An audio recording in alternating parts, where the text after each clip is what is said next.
Okay, I think we are live now.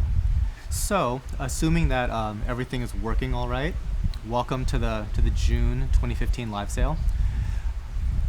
The way that this works, actually, first of all, it is now 3 p.m.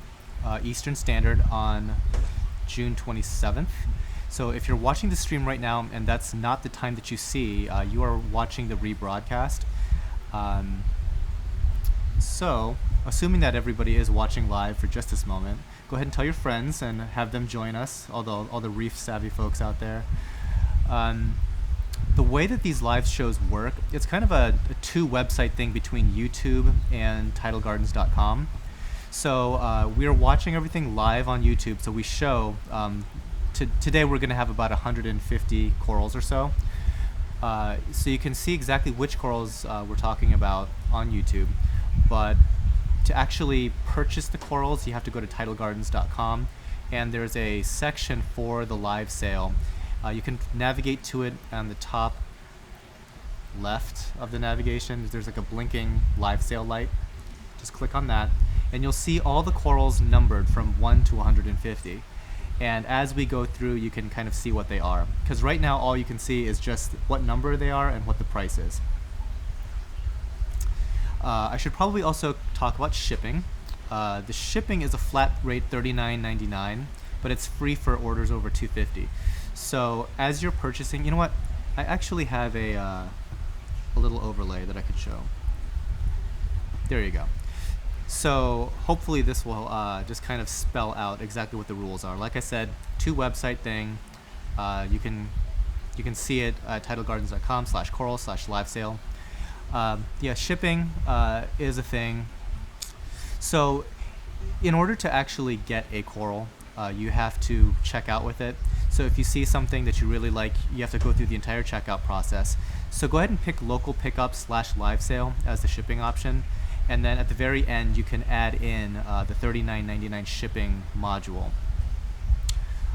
If you're feeling adventurous, you can just keep building a cart and check out at the very end, but some of those items might not be available, especially if they're really popular. So just keep that in mind. Okay, so let's go ahead and get started.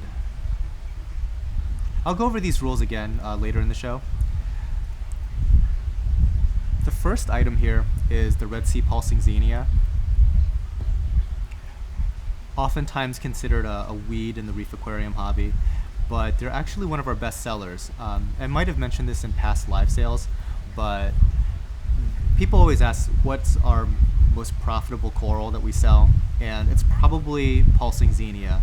A lot of people consider it such like a beginner coral that people can just find anywhere they like, but when it comes right down to it, yeah, it's still one of our best sellers, period. So, all right. Moving on. Next guy up is our blue xenia. Difference between blue xenia and the Red Sea pulsing is that these guys don't really pulse so much, but they do have some motion to them. They kind of like squirm a little if you turn the pumps off. And they have a pretty different color compared to the Red Sea pulsing xenia. And I have to apologize for like my green screen here. It's kind of like moving around on me, so you might see like the corner show, and that's because the weather today has been insane. We go from like thunderstorms to like bright and sunny weather, and like from breeze to no breeze, stuff like that. So my green screen is like flopping around behind me like a flag. So I have to apologize for that. So, next guy up is Blue Symposium. It's like a bluish, greenish, soft coral, and it does grow fairly quickly. For about like the longest time that I've been in this hobby, I haven't seen these guys. I didn't even know what they were until like one of my customers asked for them a couple years back, and since then they've really been a lot more prevalent in the hobby. But as far as like soft corals go, I think they tend to be still fairly uncommon. And I also have to make sure to pay attention to chat.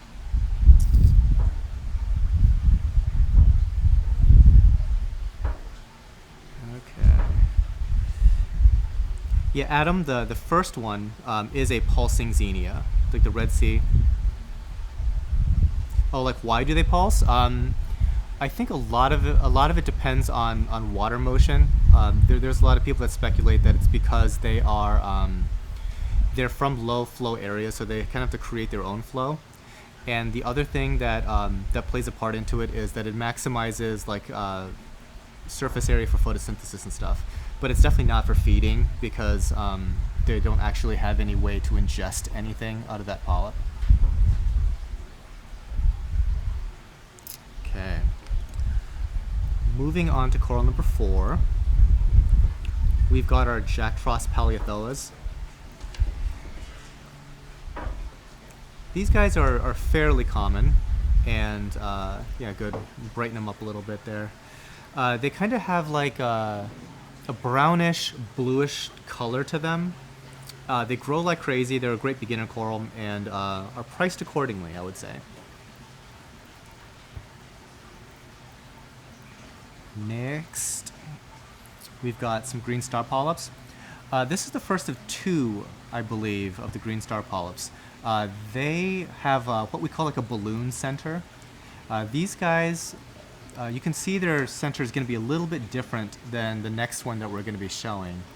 Let's just go ahead and go to that one as well, number 6. These you really can't see their centers very much as compared to the last one, but they have brighter green tips. So there's 2 types of green star polyps.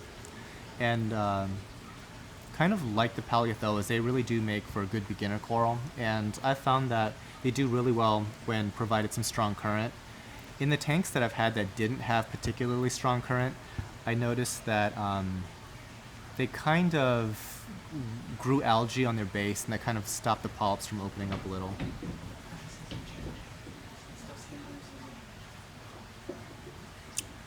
Oh, the prices aren't changing because I'm an idiot. Yeah, my bad. I'm sorry. We've just been going through because I haven't been hitting a button on my broadcast software. You know what I'm going to be doing? I'm going to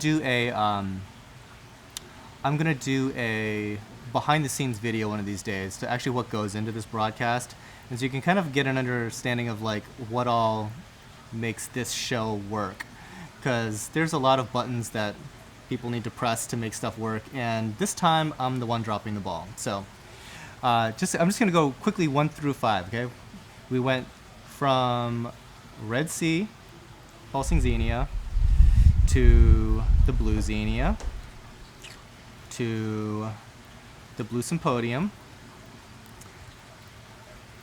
to the Jack Frost paly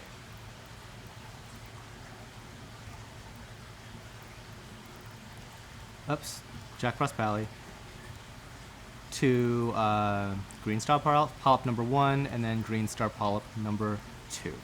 I think we're all caught up. Sorry guys. Okay, number 7. The Kenya tree. We're hitting up all the beginning soft corals right now. Another super fast grower, and these guys multiply like crazy because they kind of like drop off branches.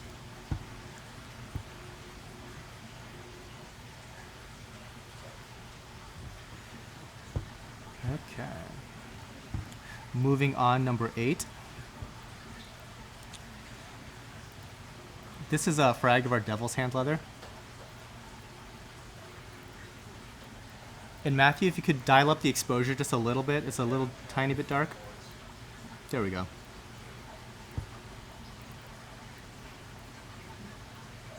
These guys, as they grow, they develop additional lobes. Moving on to coral number 9. This is a neon green Nephthia. He's a little bit closed because I think that we just moved him here somewhat recently. It's probably closer to like 1.5 inches when fully extended. But these guys also grow pretty quickly if you've ever kept something like this before.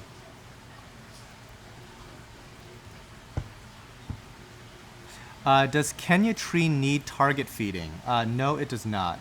I think that you can feed soft corals certain types of things like phyto and even maybe even zooplankton that's really small. I mean, when it comes to coral nutrition, it's not always super well understood, but I think a lot of folks talk about phyto in particular when talking about some of these soft corals.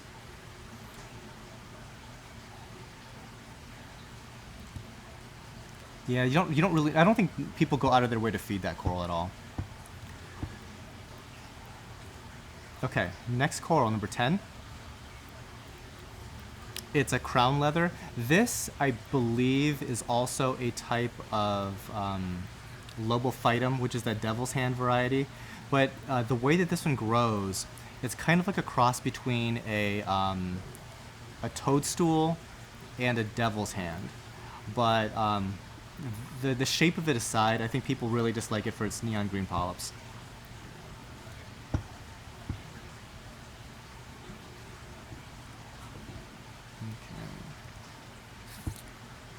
So next up, number 11, we have a pink cabbage leather. I think these are sarcophytans technically. Or no, I'm sorry, not sarcophytans. Oh boy, I'm drawing a blank. Sinularia. I think they're actually technically Sinularia, which when I think of Sinularia, I think of like a branching type of leather, but I think that these also are in that same genus.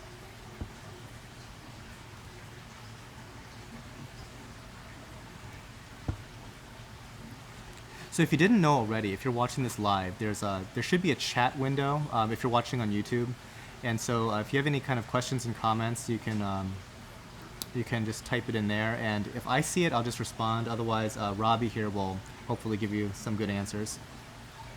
Okay, number 12. We've got a neon green cabbage leather. For the longest time, only the pinks were available, but I think these are harvested in Australia, and so that's kind of been a thing in the last year or so.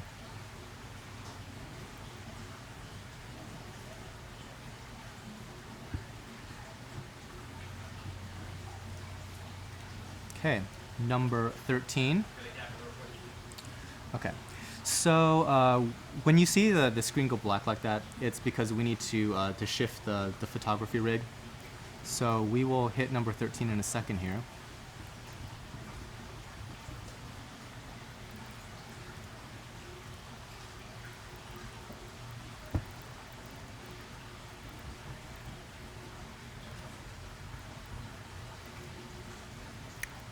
All right, and we're back.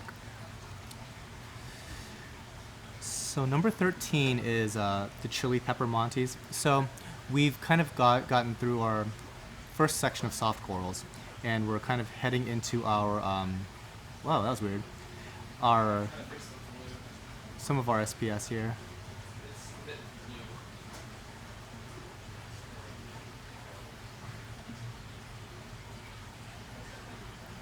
It is a little blue. Is it just because of the lights?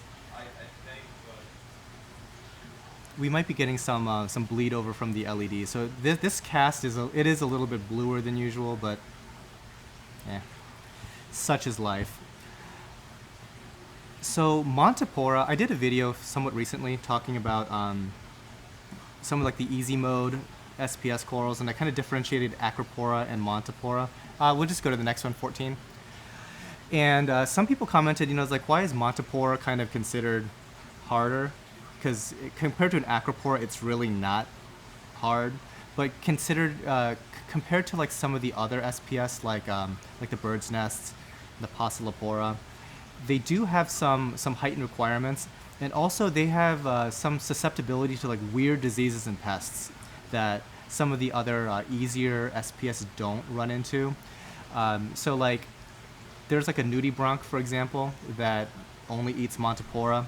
Let's go to number 15.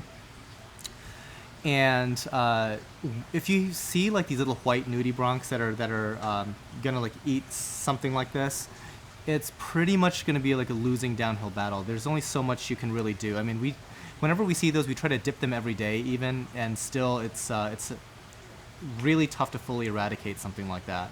And you don't run into those types of pests with some of the easier SPS. The other thing is you can actually keep some of those easier SPS in basically a non-SPS designed aquarium, so like low light, low flow even.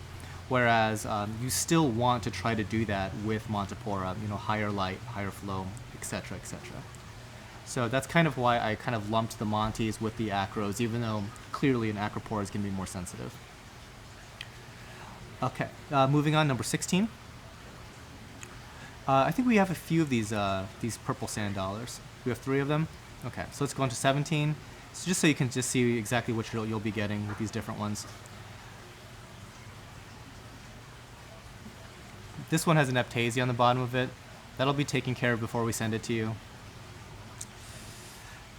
Number 18. The jack-o'-lantern Leptoceras. Very popular towards the higher end of the price ladder here.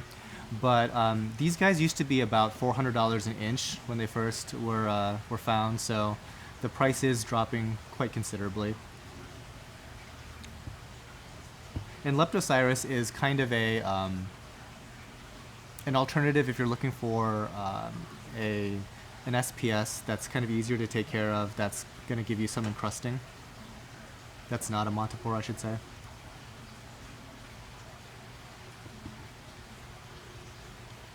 Okay, it's just somebody asked saltwater tank vlogs, just asked are there going to be any zoas. Yes, there are. Don't know what numbers they're going to be, but I'm going to guess starting at in the 30s. Okay. I just saw this comment. Do you find that cabbage leathers prove toxic to LPS SPS? They do release toxins. To the extent that they're going to actually affect a coral, that's kind of up in the air. They tested the toxicity by seeing how fast they would kill fish, actually. So how fast they'll kill other corals is kind of unknown. If you're concerned about that, you can do more frequent water changes or run more carbon. Okay, next up, 19. This is very similar to the jack-o'-lantern in that it has yellow eyes, but its yellow eyes kind of permeate through almost to the edge of the coral. Slightly different color morph.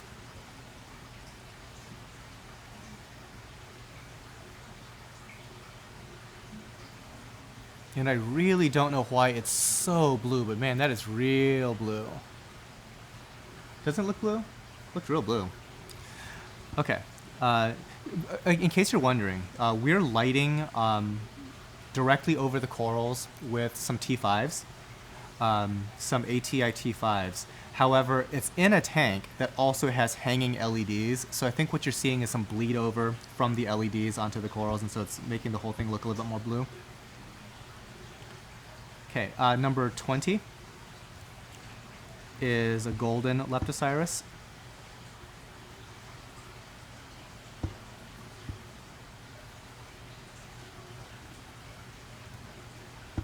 Yeah, just another color morph. And I believe 21 is also a golden. These guys lack the kind of the greenish yellow centers, but they do have really bright that wrinkle coloration.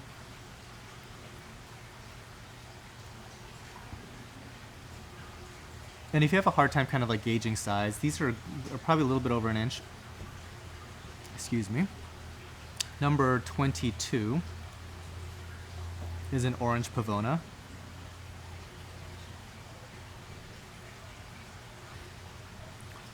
Fairly easy to keep SPS. All the pavonas tend to be pretty easy, and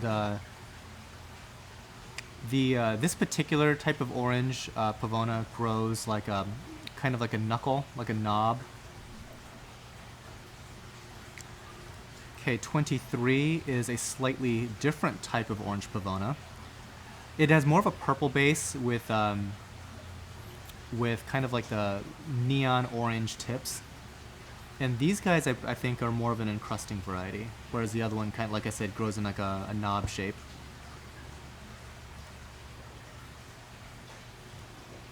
'24 is a freak hair pavona, which has like a purple base and neon green tentacles.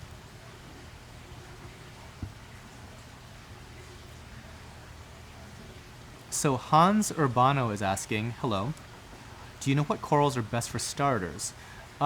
Pretty much you can go with any of the soft corals. Generally speaking, soft corals are easier. Mushrooms are easier, with the exception of maybe like a Recordia yuma. Pretty much all mushrooms are pretty good. You can even try some stony corals such as brain corals. They tend to be a little bit more hardy.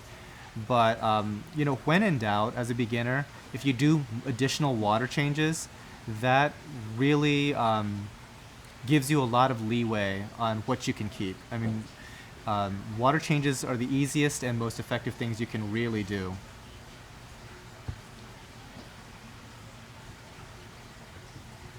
Okay, so Luke Vo is asking, will Cephastria be aggressive towards each other? Cephastria. It's possible.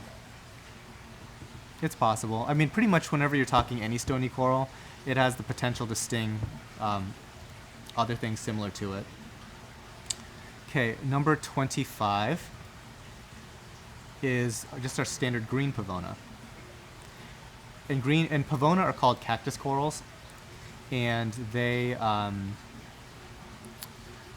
are, like I said, some of the easier corals, and they grow in these like vertical plates, that type of orientation. So if anybody is like kind of looking to get into like this type of SPS just for for beginners, Pavone is like a really good place to start. Okay, number 26 is our Blue Ridge. This is actually a type of soft coral, although it is kind of stony in consistency. It's almost like a hard leather. If you like boil leather, for example, it kind of has that appearance and texture. They do extend polyps, but oftentimes when we grab these and relocate them, they don't open for like a few days. So this is what they look like closed. And they get the Blue Ridge name for their tips, which kind of have like a blue coloration against their purple base. Also a very, very easy, fast-growing coral.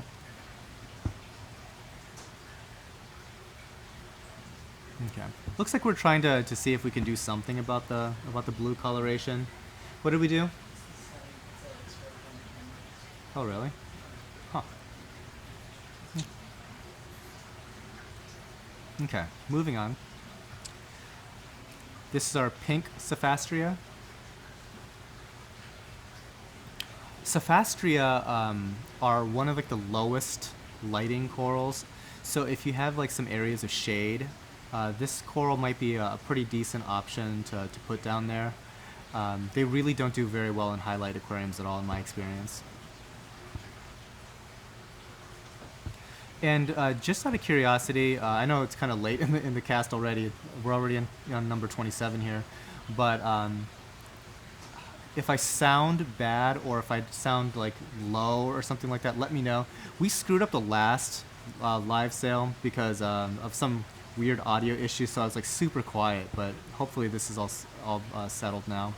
Moving on, number 28. This is the green-eyed Cephastria. Kind of a blue base, green polyp.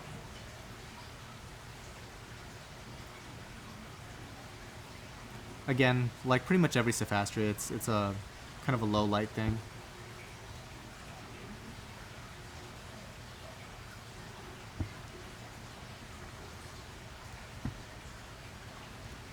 Okay, 29.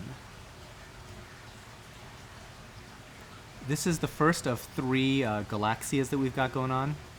Now, Galaxias are kind of aggressive. So you see already it's kind of extending sweeper tentacles on the left there. You kind of have to be wary of where you place Galaxia because they do extend quite readily like that and can't sting nearby corals. I gotta sneeze. Maybe not. Ugh. So yeah. When it comes to sweeper tentacles, even if it's a small colony like this, they can extend them about 6 to 12 inches even. So you kind of have to be careful of that. Otherwise, they're a pretty easy stony coral to keep. 30 is our second Galaxia. I think they're all the same price. This one might be a little bit larger. And then there's 31. which is our third and final Galaxia. They do have really, really cool color, and they're pretty cheap, so if you're looking for something that just to give you a quick burst of color, and you have the space for it, Galaxia is definitely a good option for that.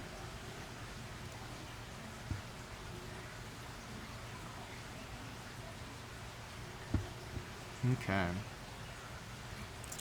Yeah, colors are definitely looking better. Hopefully, it was just maybe a setting change on the camera for some thing.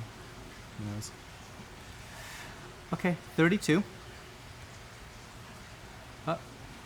Looks like we're capping.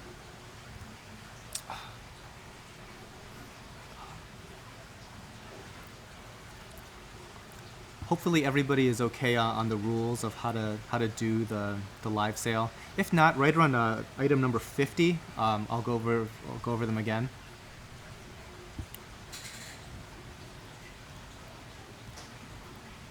Okay. So for the person that was asking about Zoas, we're going to start into probably the entire section of Zoas now. This one is our pink plasmas. I know I've like rambled on about Zoas versus palys, and how I think that, especially in this hobby, a lot of what's called a paly is actually a zoanthid. The number of palys actually in the hobby is super low, whereas just about everything you see is a zoanthid. One of my friends is doing some research overseas in Japan, and like it's like a couple of girls who are out there doing that.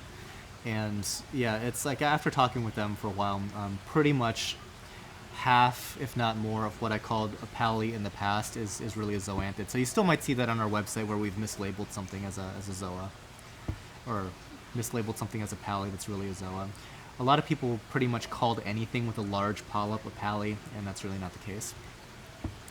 Next up, 33, is our candy apple greens.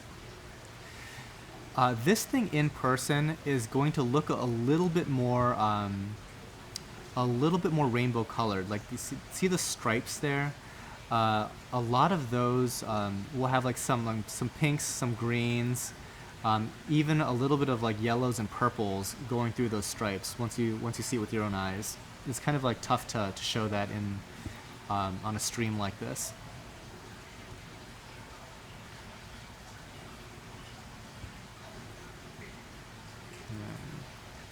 34 is our green people eaters.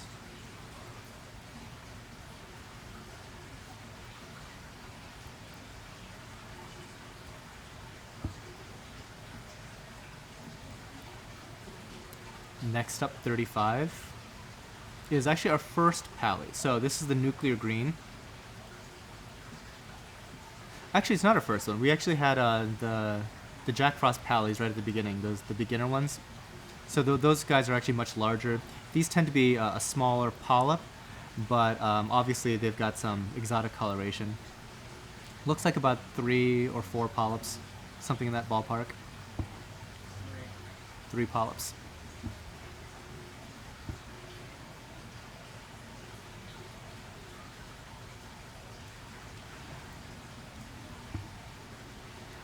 So Steven Zoanthids, hopefully I pronounced your name right. Is it really this pink, or are they really that blue? I think everything in general is looking kind of blue, but a lot of the ones that we showed you previously are actually a lot more pink in person, especially if you saw them under daylights. And yes, the nuclear greens really are that green in person. Okay, next up, 36. The Leonardo Zoanthids. These are kind of like concentric rings of like purple and green. And pretty much that is what you can expect them to look like in person. That's pretty consistent.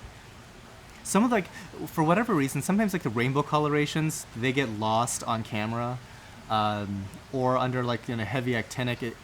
It's hard for a camera to see some things when everything is like super blue looking. But yeah, in general, like something like this is fairly consistent to what you can expect in person. Next up, 37, is our pink and gold zoanthids. These guys are pretty cool because they have like a speckle pattern on their face, where most of the polyp itself is pink. However, the speckles are kind of like a gold color.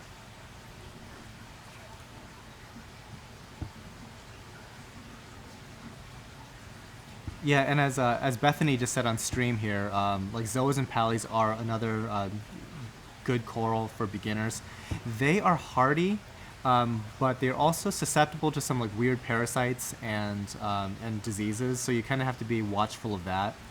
But yeah, they tend to grow fairly quickly too. Let's go to number 38.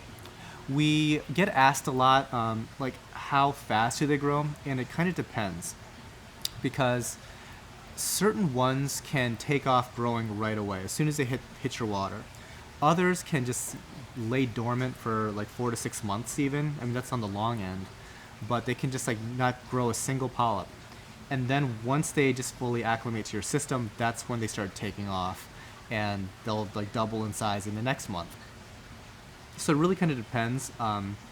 But once they get growing, typically zoas and pallies are very fast growing. Okay, 39 are our actual true rainbow zoas. Yeah, hard to see the additional colors, but there's probably about 4 or 5 colors in that face.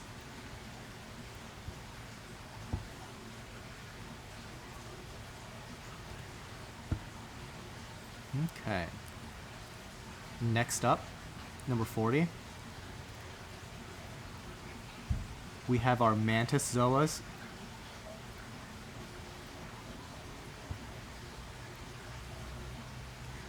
They actually have a yellow center, so like the center of their mouth is a different color than the tentacles.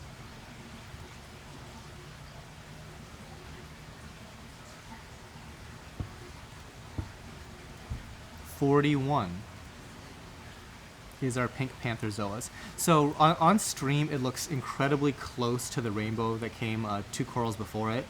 But whereas the rainbow actually has like multicolors going on its face, this one is almost completely consistently pink throughout. Pink with kind of purple stripes. And that's why it's also less expensive. But if you're looking for something that's pink, I know a lot of people like that coloration in their tank. This is a really good option for that.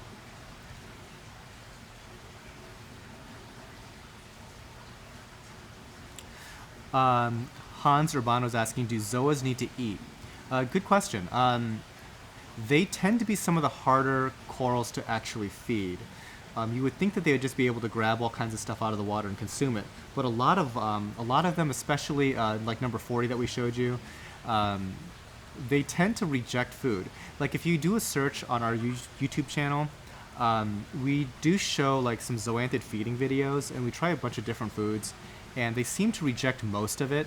But at other times, I do see some varieties eat. So you can give it a go and just try different foods, but they are probably at the top end of what's challenging to feed. All right, moving on. This is another one of our pallies. This is the Purple Death. They have a smooth purple face, and then their tentacles range from like a grayish color to a bluish color, kind of depending on season.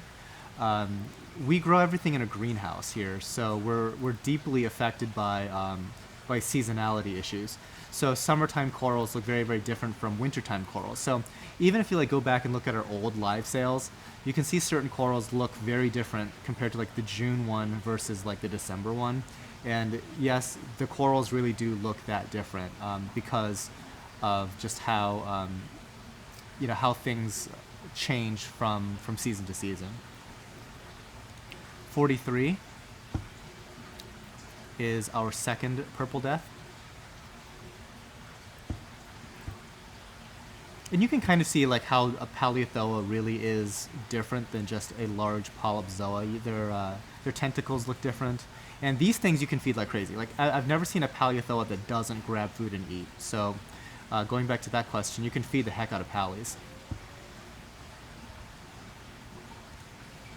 Okay. Next up, 44. Agent Orange zoas. We used to have so many of these. We're actually kind of running low on them. So you might not see one available for a little while if you like this. They have these blue and orange concentric rings.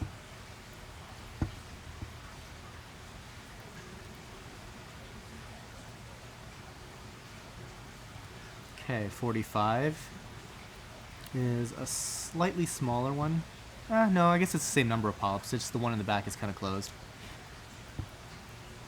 Those are the Agent Oranges.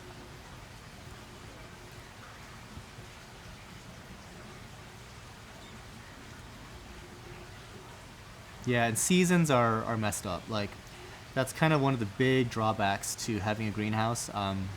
Come wintertime, everything is great. Everything does really, really well. But summertime is a struggle. So like right now and like through July and August, it's by far the worst season to grow corals. 46. Guys have some mango zoanthids. The centers are like basically a mango yellow color.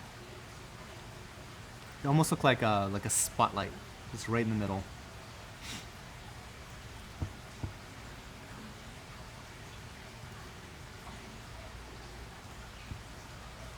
Okay, 47. These are the mellow yellow zoas. So this is one of the ones that's kind of difficult to tell whether it's a zoa or a paly. We call them zoas, but their tentacles look strange, and they're able to really eat food readily. So I mean, that's when I kind of like make that differentiation. That's not an official, like, that's not official taxonomy criteria to differentiate these things, but that's just kind of the, you know, for practical reef keeping, that's kind of the difference.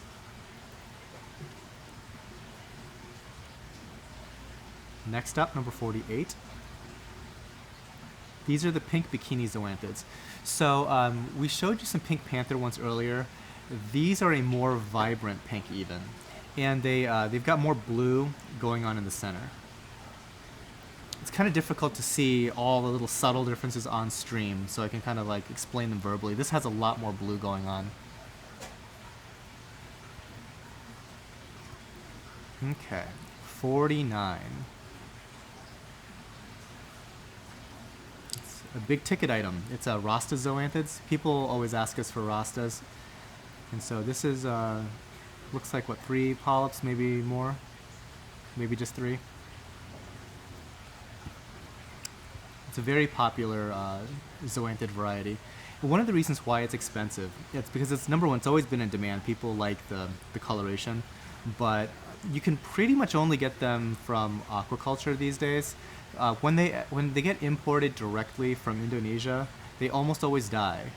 So that's kind of like a huge drawback. Like a lot of like this, they call them deep water zoanthids. I really don't know if they're collected in deep water or not, but they tend to struggle when imported. But if you're able to aquaculture them long term, they're a lot more stable. So pretty much like as far as availability goes, you kind of have to wait for an aquaculture cycle rather than just importing them from the wild. So they tend to have a little bit higher price tag. Number 50. We have some Fiji hypercolor zoas. See, I wish every zoa that we've shown on stream looks as good as these do, because this is like a very representative, you know, snapshot of what these zoas really look like. Some things just are very photogenic, I guess, and some things aren't so much. So Luke Vo is asking, I have some Sunny D's that don't seem to open up and stretch out as much as when I got them. Could this be an infection or a pest? Very likely. So what I would probably try to do is to give it a quick dip in either Coral RX or iodine. Coral RX is more for the pests. Iodine is kind of more for infection-related stuff. But also sometimes detritus itself just gets on the polyps, and sometimes that bothers them. So there's a number of issues that could be going on with why like a zoa colony doesn't open. But that's almost like a sure sign that something is going wrong. So I would kind of take a look at that. I mean, you don't know, it could be like a nudibranch or something like that too. Look, nudies just love to invade zoanthid colonies. Okay, next up, 51. Actually, no, not 51. I am going to do the rules real quick. Let's see. Okay, so as a recap, the way that this live sale works is it's kind of a two-part thing. Half of it is on YouTube and half of it is on our website.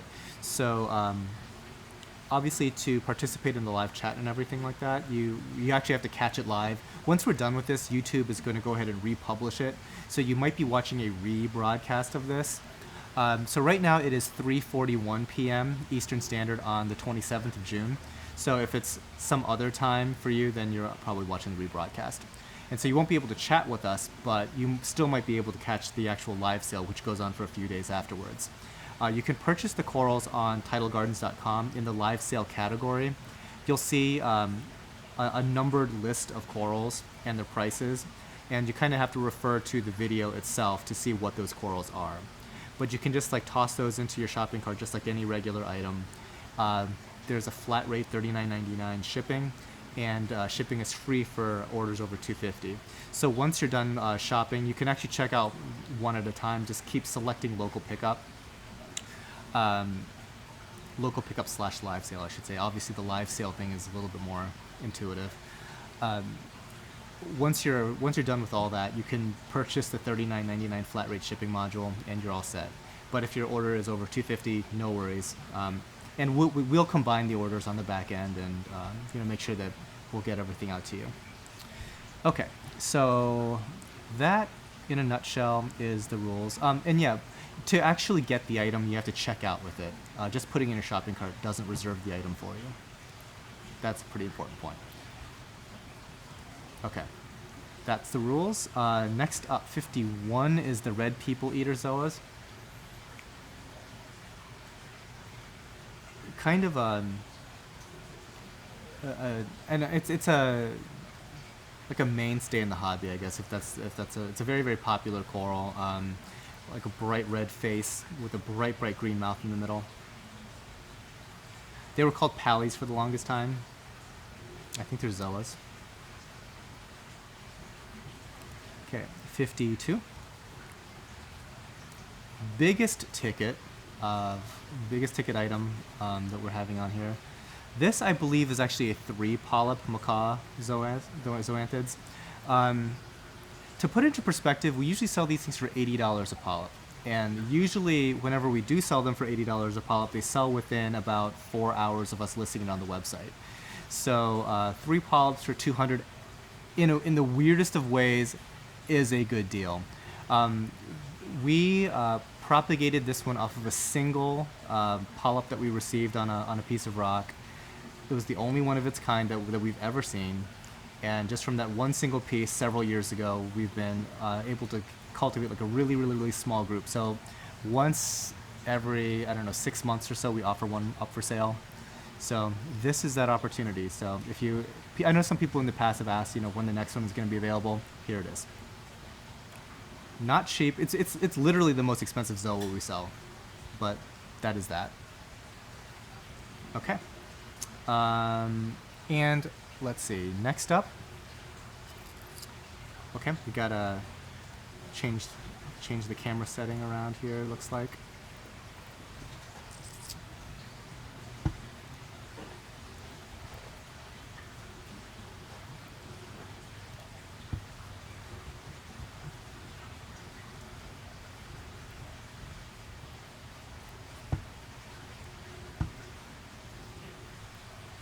Yeah, every single time that the screen goes black like that, we're changing the camera because our slider is only a 3-foot slider, so we have to constantly move the whole rig. Okay.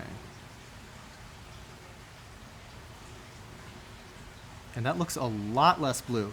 Isn't that strange how like the stream started off so blue and now it's like completely daylight colored? And partly because when we were starting out, I think it was a little bit cloudier, and now it's like a lot more direct sun. So you can see just the effect that the sun has just on this broadcast. So this is the neon green candy cane.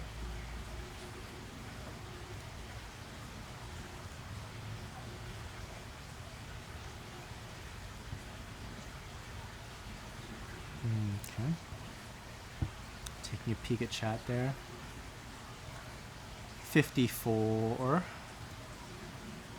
is our pinwheel candy cane. So purple base, but you see those like little teal highlights? They go all the way around the face, and I wish that we could kind of like tilt this coral just a little bit, but if you look at the face itself, it has kind of a green color. So it's kind of a combination of green, purple, and the teal highlights to give that kind of that pinwheel look. Okay. Next, 55, is the cobalt candy cane.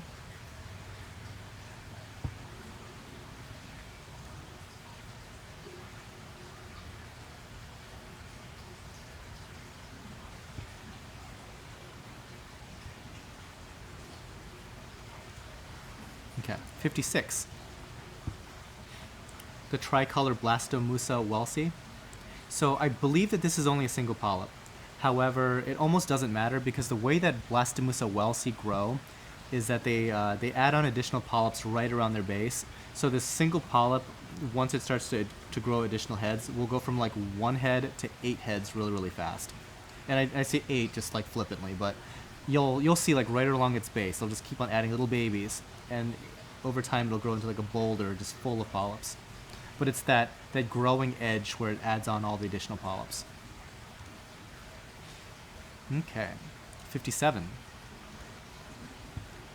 This is our neon green Blasto welsey. Bright neon green center, and it's got a kind of like purple towards the end, towards its fringes. Blastomussa in general, they like lower light, so kind of keep that in mind when you're placing these things.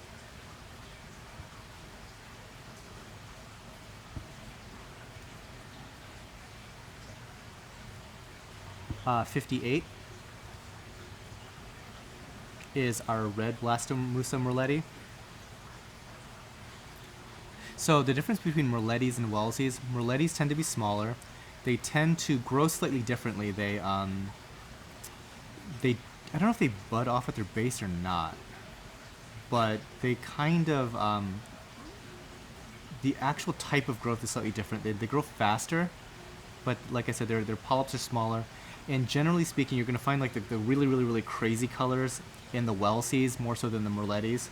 But merlettis are typically like a lot less expensive. So if you're looking to try to get into Blastomussa, I would try the merletti first, see if your tank likes it. Or, sorry, whether they like your tank or not. 59, it's the red and green Blastomussa merletti. So these guys have a green center rather than being completely red.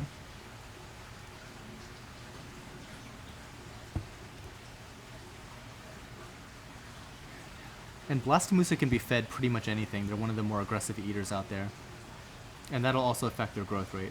So you definitely want to keep these guys well fed for maximum growth. 60 is a UFO micromussa. These look very similar to an acan lord, except that their polyps are much smaller. Can we dial up the exposure on that? It's a little bit dark.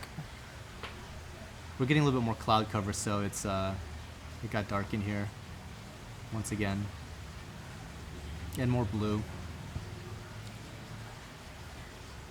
So you can kind of see that the concentric red and purple banding.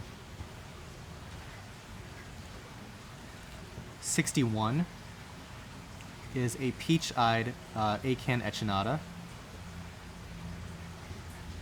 So there's different types of Acanthastria. There's some echinatas, there's Lord Hauensis, there's Maxima, there's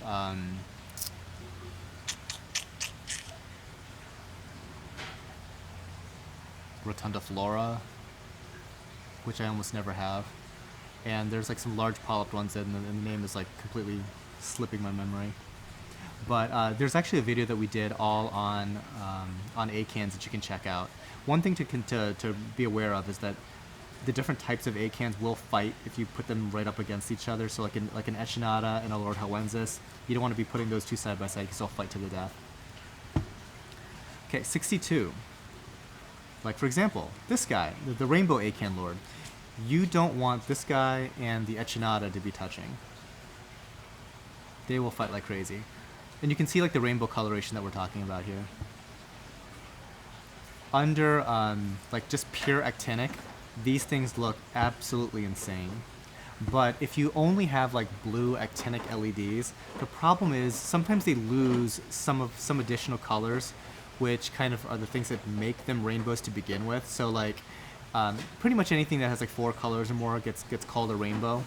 But you might lose like the yellow and pink out of this thing, for example, if you just keep it under just blue LEDs. So what I found is that keeping them under like really dim T5s, they tend to like that the best for like maintaining like peak coloration. Can you put Micromusa next to Lords? I haven't tried that, and I probably wouldn't be in a huge rush to try that.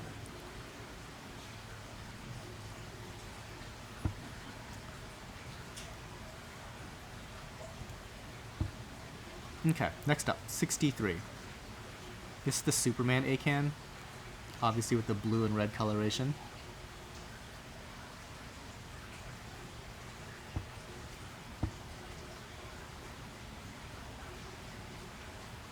And you can see just the difference in size between the Lords and like the Micromusa.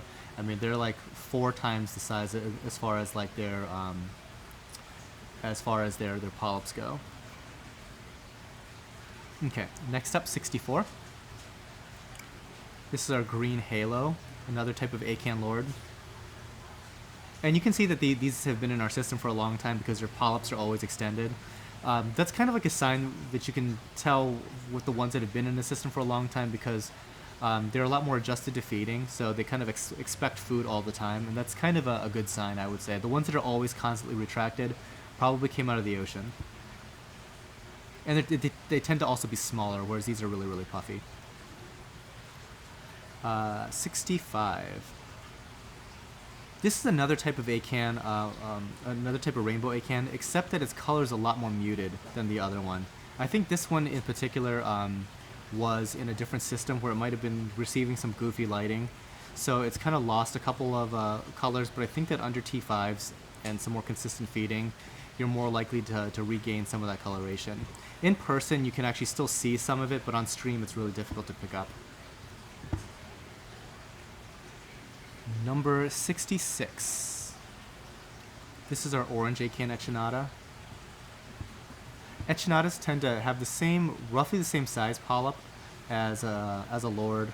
However, it's a much flatter colony in general, and they have kind of different borders around each of their polyps. So it looks more like a kind of like a Favia brain almost than an Acan.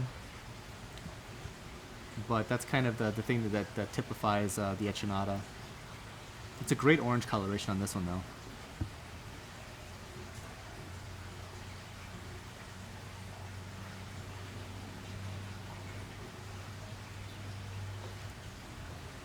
Okay, 67. Okay, we're going to head into our little section of chalices here. So I'm sure that you've heard me say this a million times, but chalices, it's a huge umbrella category that threw in a whole bunch of corals from a bunch of different genera that don't really have anything in common other than the fact that they kind of like make plate-like growths. And even amongst that, they have different looking plate-like growth. So this is a lithophyllin chalice, and unfortunately, when it comes to like trying to pin down like care requirements for chalices, it's all over the board because these corals are really, really, really different from one another. There's like Echinopora, there's Oxypora, and they're found in different oceans. They're found in different sections of the reef entirely. So it's really hard to kind of give overarching care advice. But these guys seem to like, medium flow, medium light, and they can be fed. 68. This is our mean green chalice. Over time, these guys will actually turn almost consistently green. Right now, they've got purple base coloration. That's a summertime color. But in the winter, they're almost completely green, solid.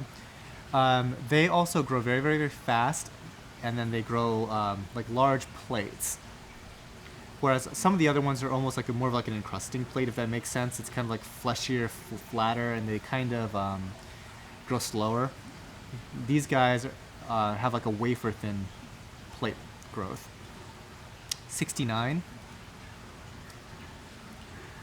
So we have 3 different corals coming up that are, they look very similar. They're all types of chalices, but they're kind of like we generally call them red clusters, but they're different from one another, so you can like pick up on their subtle differences.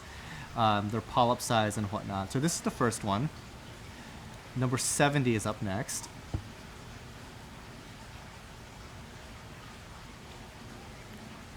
Deeper red coloration on this one, whereas the previous one had more of a teal base. This one has more of a red base. And the last one is actually our pink striped chalice. Okay. One sec.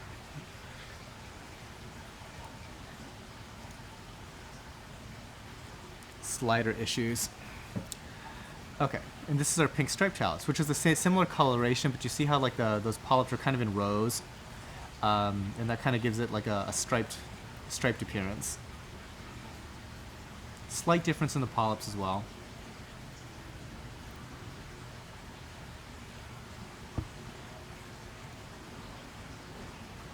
Okay.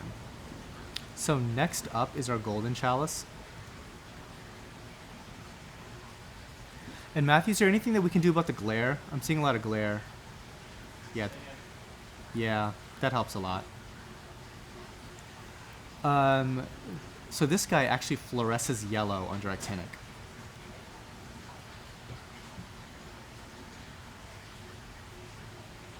So Anthony Asher asks, are you ever going to get clams in? There's almost never any in stock. There's 2 reasons for that. So the place that's where we get clams generally only gets them in like a couple times a year, and when they do get them in, they get like hundreds, and so we kind of cherry pick from those hundreds. But we don't typically get a lot of them because for whatever reason, clams hate our systems. So I mean, I would love to have like a dedicated clam system, but yeah, and then Robbie's even here giving me the evil eye because he wants a clam from us. And they hate our system. The way that we do maintenance bothers them. Like we move stuff around a lot, and clams don't like to be moved. So generally speaking, we buy like a handful, like less than a dozen, and they either sell fast or they die fast, one of the two. But that's kind of why you often don't see a ton of clams available. Not the greatest reasons in the world, but them's the truths. But you know, one day we might have like a dedicated clam system, but right now it's not that time. Moving on. I think this is the last chalice, 74. This is the mystery chalice.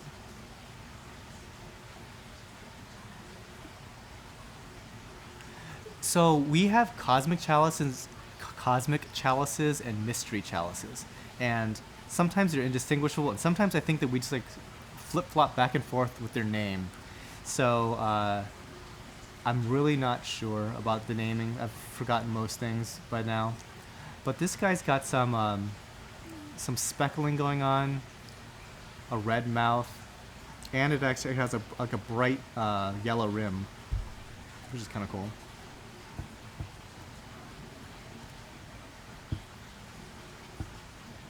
Okay. So I think we are going to have to do some quick moving of the things around here. So we'll give the guys some time to do that.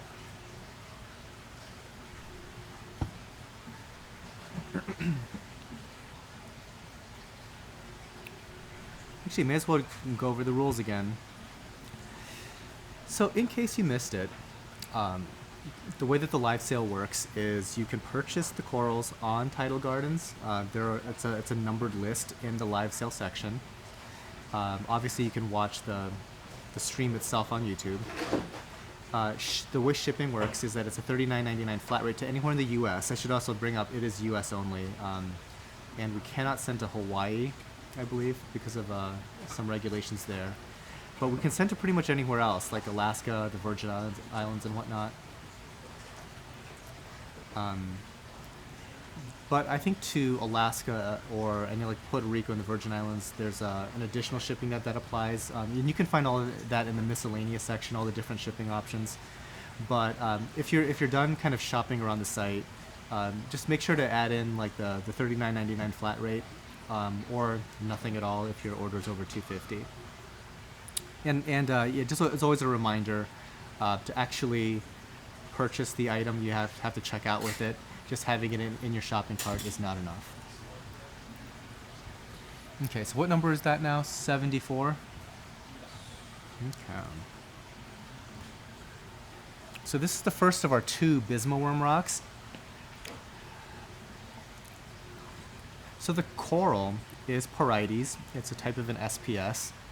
And the worms themselves, sometimes they're called Christmas tree worms. And so sometimes you might hear this referred to as a Christmas tree rock. The worms, people always ask, do the worms reproduce? I'm not sure because I've never actually counted them and kept track over time, but they certainly don't dwindle in number. And that's kind of the promising thing as far as I'm concerned. It's one of the cooler like commensal relationships in the hobby, and I'm always like a big stickler for the commensal relationships. Like I like the like clownfish and anemones. I like hermit crabs and Astreopora. These guys, sexy shrimp in just about any anemone, or in any coral really. I've seen them pretty much hosting everything. But yeah, definitely one of the cooler ones. Porites and the Bisma worm. Number 75 is our second one.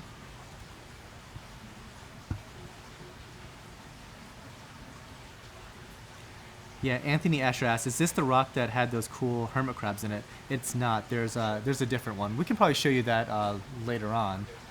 Or now. We'll show it to you right now. But that type of coral is an Astreopora. And it's slightly different. Slightly different coral. Let's see. Yeah, can you see that? Those guys there? Yeah. Way different in price, unfortunately. Like this rock here is like a few $100s at least, and it's got like 6 crabs in it. I think there's one on our site right now that has like almost 11 crabs for like $450. They're pricey. Okay, so going back, number 76 is the pink bird's nests. Back. So we've got a few different types of bird's nests. Under bright light, these guys get more and more pink. They can be kept in lower light, but it does affect their coloration just a little bit. Something to consider.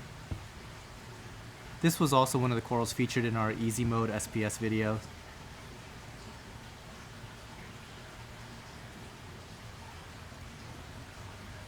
Okay, moving on. These are the Panape bird's nests. So right now, this is kind of like their low light coloration, where you see kind of like the yellow skin, purple and green polyps and whatnot.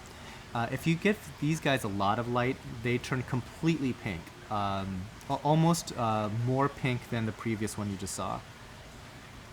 They also tend to have like really sharp points. So we tend to sell them really small online, and we can sell larger colonies on site here. So unfortunately, like the guys that do order and have these things shipped, they get smaller pieces because they're so sharp that we really can't send them in bags. They kind of like puncture bags really easily. So it has to fit in one of our urine cups. Okay, next up, 78. This is the yellow bird's nest. Sometimes they call it a green bird's nest. It kind of depends on whether you're describing the polyps or you're describing their skin. It's kind of got a yellow base. And the way that the tentacles fluoresce kind of depends on the lighting, but it's almost like a whitish green color, I would describe it.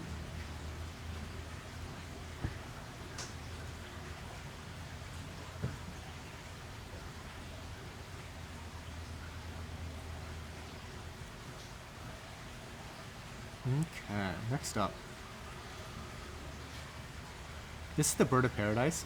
So right now it kind of looks like the Panape in terms of coloration. So like the yellower base, purple and green on the polyps.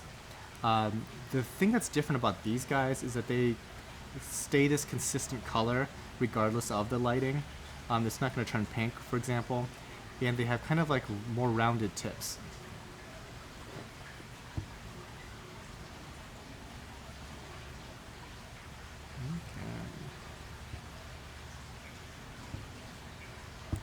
Let me check the website for just a moment. Somebody's saying there's a price discrepancy on the Bisma worm rocks. Let me see.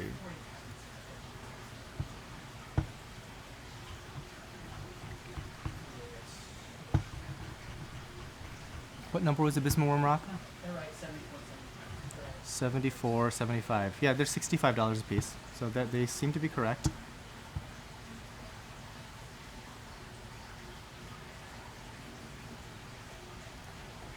And just out of curiosity, yeah, I think it's right.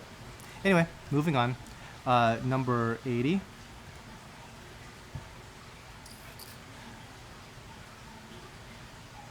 Oh, you know what? I don't know if was the source of the confusion, but if you actually look for like Bisma worm rock on our site, I think we have one listed that might be 75 or 100. So that might be where you're kind of getting goofed up. Like the coral that is a Bisma worm rock that is $65 is the live sale item number 74 and 75. So that hopefully explains that. Okay. So next up,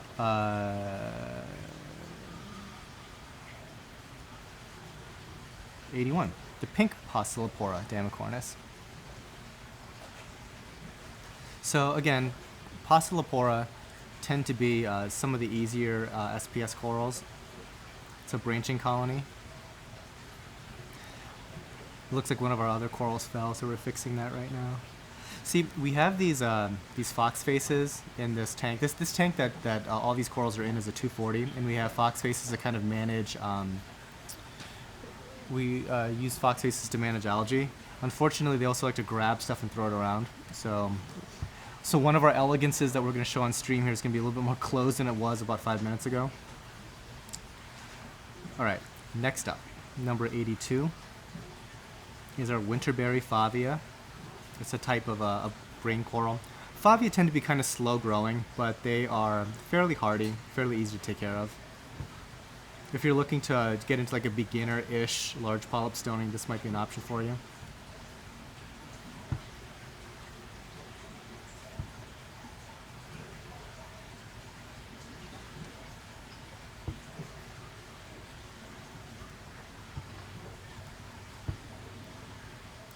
Let's see, 83. Oh.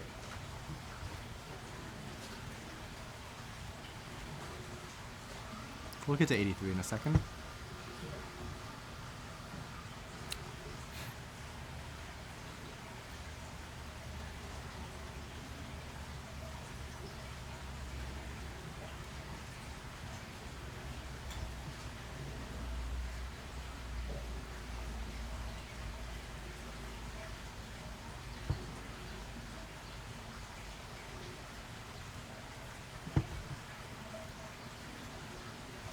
Okay.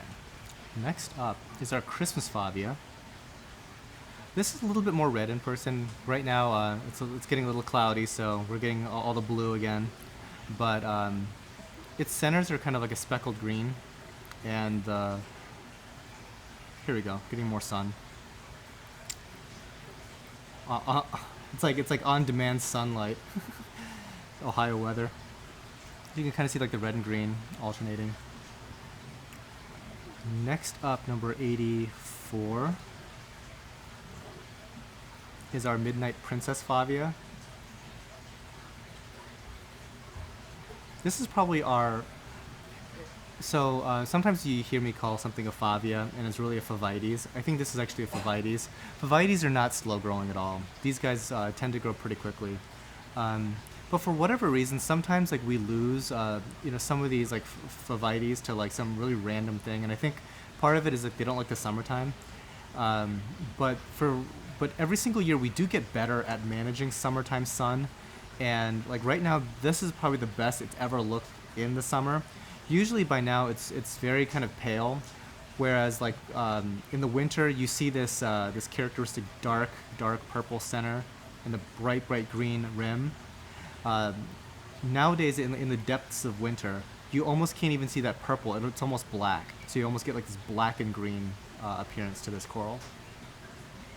But this is by far the best it's looked like this late into the summer. Number 85. It's a purple and teal favia.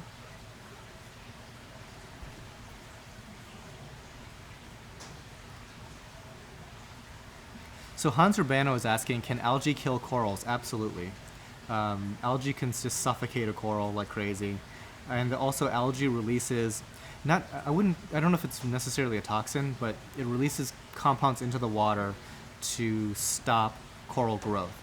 Pretty much anything that's growing on the reef, whether it be corals or algae, they're trying to do something to stop the growth of other stuff around it or kill off stuff around it, and so they can grow themselves. And algae is really no different. So algae absolutely can hinder the growth of corals. 86. I think this is a war coral. I mean, sometimes there's some variation in what we've called war coral in the past, but it's basically like a Phovites type coral with a lot of reds, greens, and purple coloration. That's kind of in an irregular pattern rather than kind of more uniformly oval like you see in other Favia and Phovites. Okay, moving on. 87. This is the guy that fell over. It's a really cool, like, pink tip Australian elegance. Usually we sell these guys for about $75 on the site.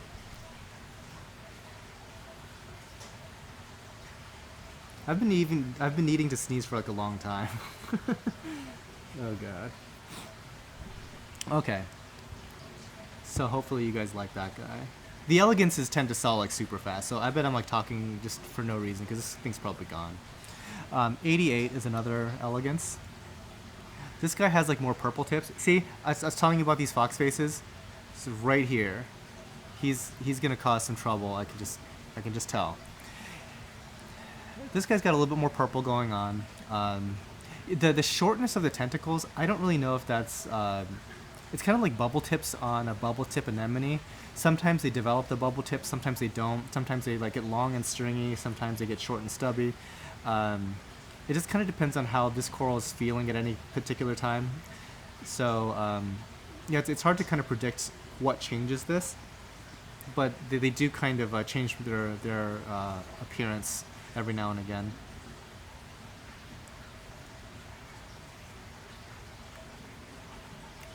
Let's see. Okay. Moving on. 89.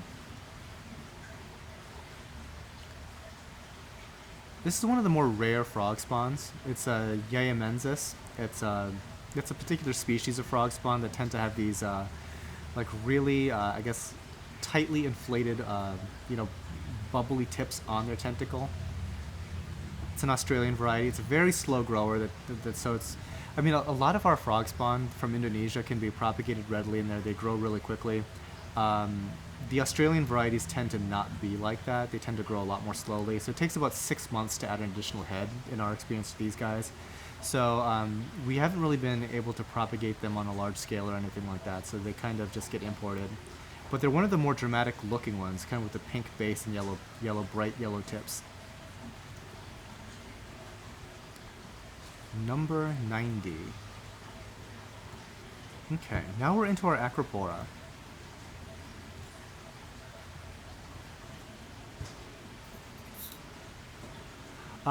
Before we get to that though, so Bethany Keeler is asking, can you put one elegance next to another? Yes, we do it all the time. They don't seem to bother one another at all. Okay, so when it comes to Acropora, you kind of need to have a system designed specifically for them. They tend to be very, very sensitive, and they need, as a baseline, high light, high flow, really stable water chemistry. And even when you provide those conditions, sometimes people can run into issues with them. They get like some bizarre diseases like either slow or rapid tissue necrosis, where like a colony will suddenly just get like a little white spot on it, and then tomorrow it's completely dead, like white skeleton. Other times they like start receding at the bottom and slowly over the course of a week, just that creep just kind of extends to the top part of the colony and just the whole thing goes away. So there are some of these like weird, goofy things that happen to Acropora. They are also susceptible to like flatworm infestations and infections, where their skin will look like normal, but if you were to dip it in coral RX, it turns out all of the skin was actually just a bunch of flatworms. It's kind of horrific. That's why these guys tend to be considered one of the most challenging corals in the hobby. A lot of people have these cost no object systems, and still, this is one of the corals that can give them trouble over time. Next up, another Acropora. It's a lavender tip. You're not seeing the fluorescence on camera, but those tips are actually like glowing blue. And what's kind of crazy about this particular coral is, if I were to turn the lights off and you were here in person, it would glow blue, like with no lights on whatsoever. I mean, it's not obviously not glowing, but like the fluorescence, it picks up just any like little bit just from the room itself even. 92. The Icefire Acropora echinata. It has that bottle brush growth form, bright blue tips. It's one of the most like I guess it's up in the top 5 as far as Acropora that people request from us. So we actually have some that we've been growing now.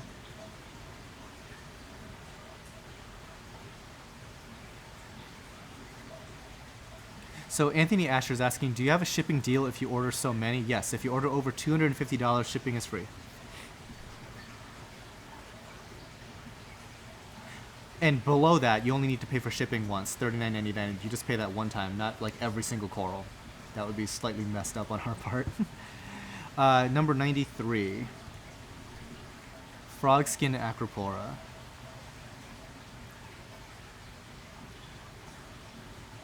I'm actually not sure if this is a frog skin or not, now that I'm looking at it on stream. But it's kind of a turquoise color, kind of bulbous, very cool colored. Next up, number 94. The pastel Acropora. Lots of teals and greens and purples in this one. That's another thing that, going back to the seasonality of a greenhouse, certain corals struggle mightily in the summer. Acropora is definitely on that list. In the past, all of these Acroporas that you've seen so far would have been the same shade of brown or dying. Like for years, we just weren't able to keep Acropora. But every single year, we do like one major upgrade. So like this past year, we did like shade cloths of a certain variety that helped a lot. In the past we've like added lighting to like make lighting more consistent year round so that the difference between winter and summer sun wasn't so pronounced. We did all these different types of changes over time. And now we're on a schedule where we dip, prophylactically dip these guys for pests every single week. And that might sound like weird or crazy, but what also comes with summertime are summertime pests that are pretty much dormant all year round. And once the temperature hits like 80 something degrees, they all hatch out of nowhere. So we just got into the habit, even if the corals look completely healthy, we're dipping everything. So like every week to 2 weeks, every single one of these acros gets dipped.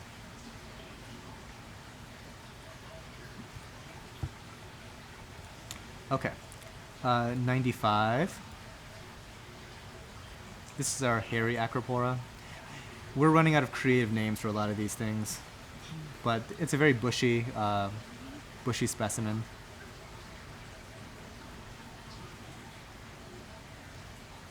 '96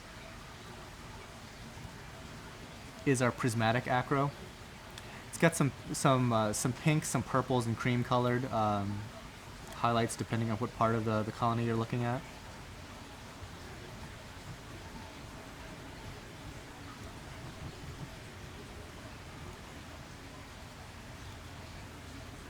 Moving the camera once again. So, 96. Yeah, acros tend to be super challenging. For the longest time, we just really struggled. We're on 97 now.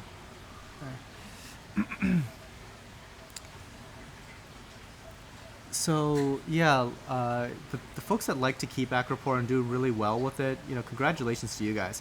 Like if you look back on some of the older videos on our channel, there's actually a lot of like not tank reviews. We're just kind of like showcasing, you know, tanks from friends of ours, and you know, to this day, people are still commenting on those videos and like and really enjoying them, but half of those tanks don't even exist anymore, and it's like heartbreaking, but like those tanks have failed and have long since been emptied and sold off. Like even the most talented hobbyists can struggle with Acropora if like they slip on a little bit of maintenance. I think this is the last acro. No, it's not. It's one of the last acros, but this is actually one of my favorite because it has like these bright fluorescent purple polyps. Usually, like Acropora polyps tend to be like white or cream colored, but this guy's got purple ones.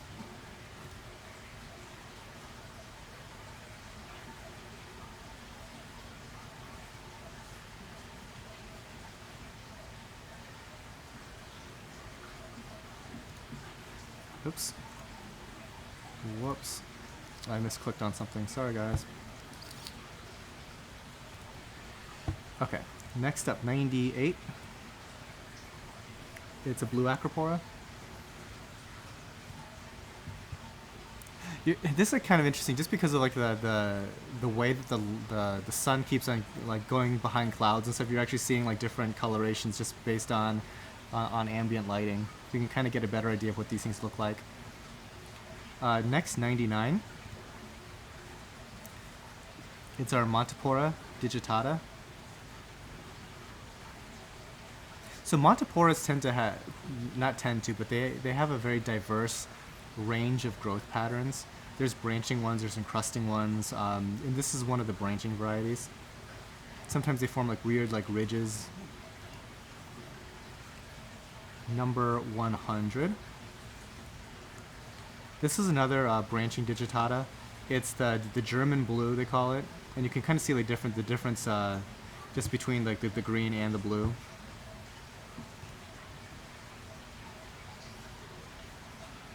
Next up, 101 is our scarlet encrusting, and I believe the next three are. So let's quickly go to 102,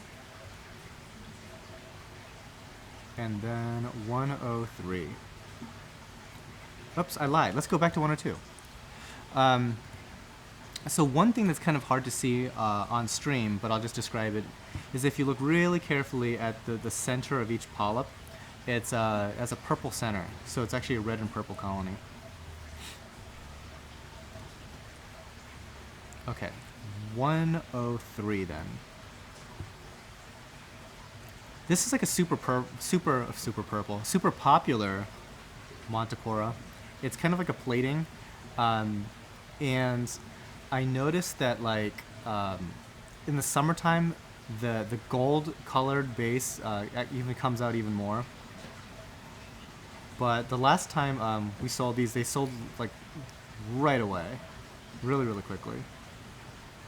And so that's number 103 and 104. So you can kind of pick and choose which one you like better.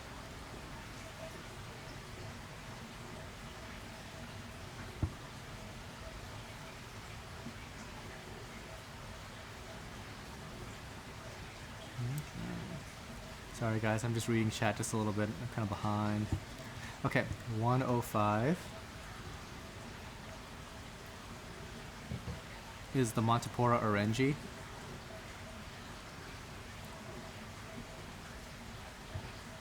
These guys used to be incredibly expensive, but they've been propagated quite extensively now.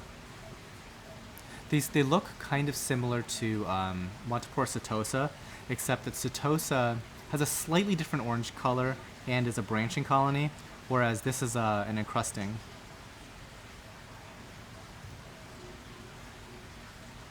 Next up, 106. Purple plating Montipora. This looks kind of weird because it has this like this growth in the middle, but it is a plate forming variety. It's uniformly purple.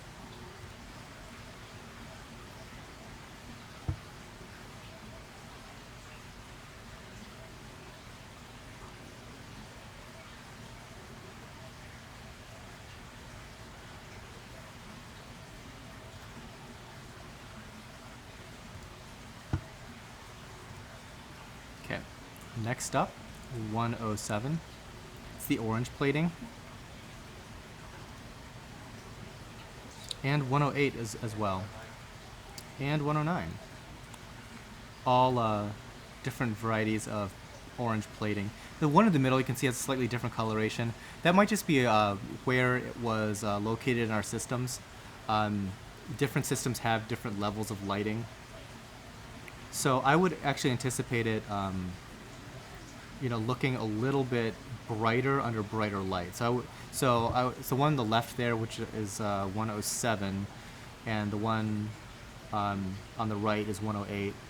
And those guys, I would say that the one on the left had more lighting where it was grown. Okay, so let's go to 110 now.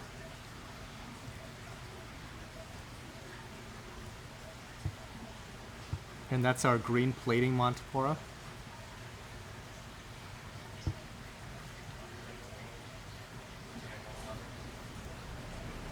And 111 as well.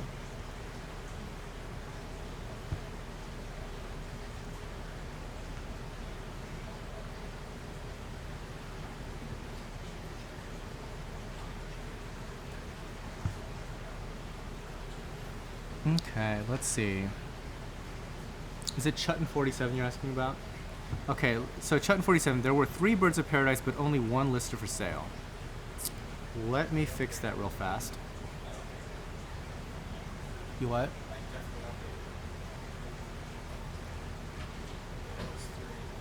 Oh. What might have happened was 2 might have sold already. That's entirely possible.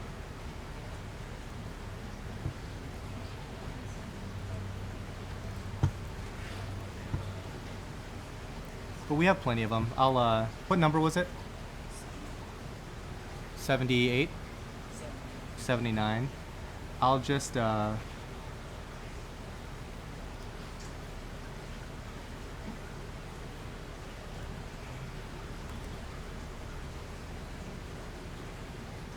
they've all been sold. But I'll just go ahead and add a couple more, just for fun, because I know we have them. They won't be what you see is what you get, but they're going to be pretty similar to what you saw on stream. Okay. Quick changes. Okay, so let's see. 112. We've got our purple and green plating Monty. Purple base, bright green polyps.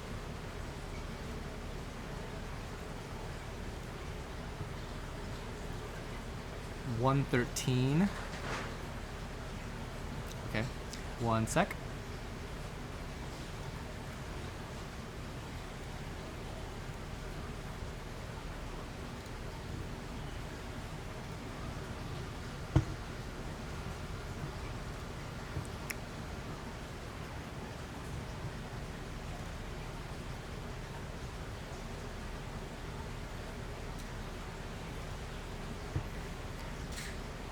$113 is the Australian hybrid hammer, and we call it the hybrid hammer because it's got both of these, the purple tips as well as green tips. Both 113 and 114 actually are the Aussie hybrids.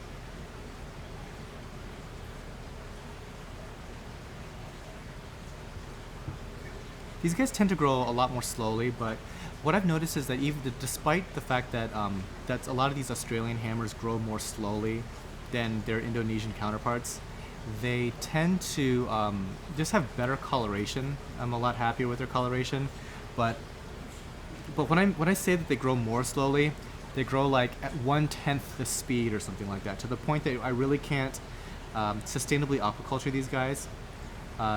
Whereas like the other ones, you can just propagate the heck out of those for years. Okay, let's move on to 115.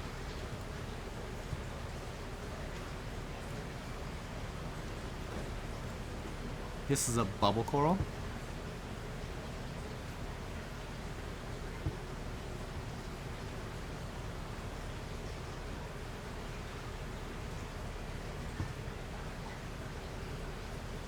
We don't always have a lot of bubble corals.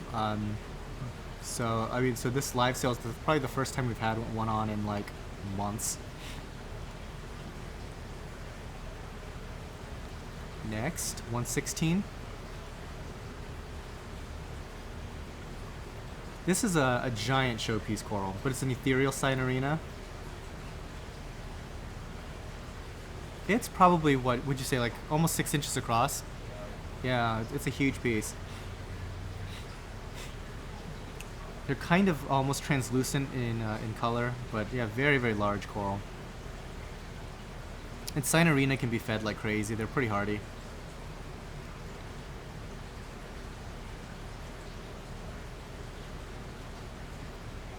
So Port Chief asks, do you guys sell anemones? We do. We've got bubble tips, we've got mini maxis, we've got flower anemones. We are going to sell one flower anemone on the live sale shortly here, but we were going to sell 3, but 2 of them ran away last night somewhere in the tank, and only 1 stayed in place. So you guys will see 1 flower anemone on the site, or on the live sale. Okay. So 117. This is a tricolor Oeulophilia maze brain. This particular Oeulophilia has like really, really like thick ridges and valleys.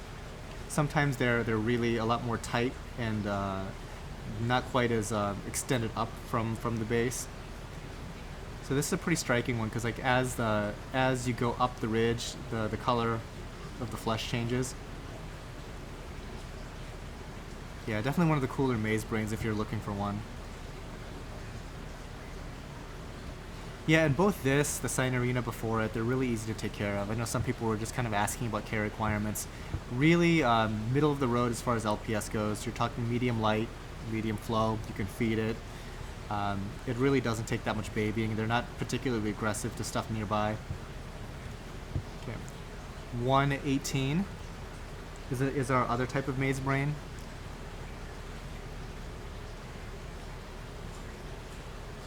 It's purple with it has a little bit of a speckle pattern on its face.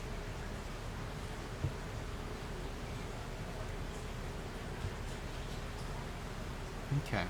Moving on, 119. Is our orange fungia plate. These guys pretty much have to be put on the sand bed or on like the rock bed of some sort. They can actually move around just a little bit, so you kind of have to watch out for that. They're one of the few corals that can actually move by themselves. And you can feed these guys too. Definitely look on our YouTube channel, or if you're just in that section on our website, we do some feeding videos of these guys, and it's a pretty spectacular display.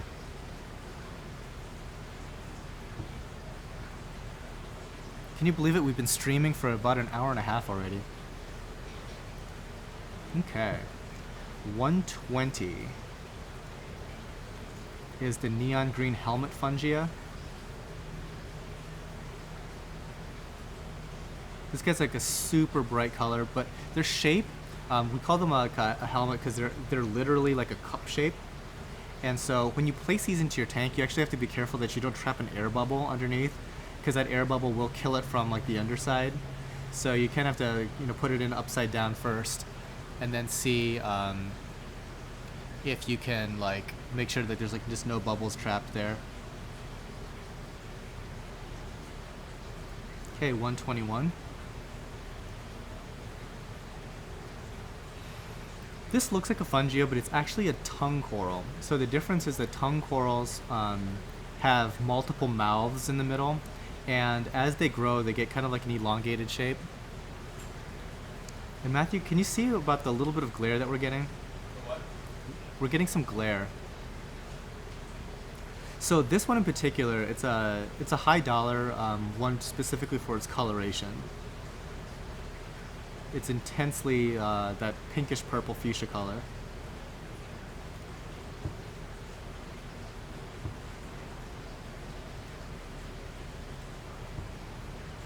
Okay. Much better, thanks. Next up is probably the most expensive thing that we're selling today. It's an ultra acanthophyllia. Acanthophyllia tend to be some of like the most expensive corals that we ever carry.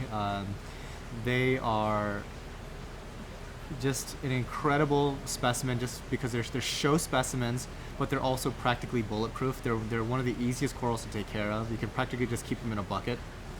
But they're very just dramatic coloration and a really impressive size. I tend to like to keep them on the sand bed in lower flow. And you can also feed them to get them to grow a lot faster.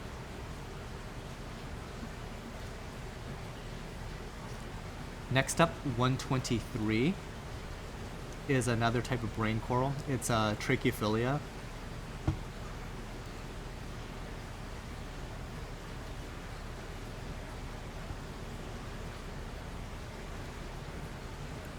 Yeah, I think that these live shows have changed over time. Where before there were like a lot of like more budget-oriented stuff. Now we try to mix in like the budget stuff with some high-end stuff. Like you saw like the macaws, zoas that we've never offered before.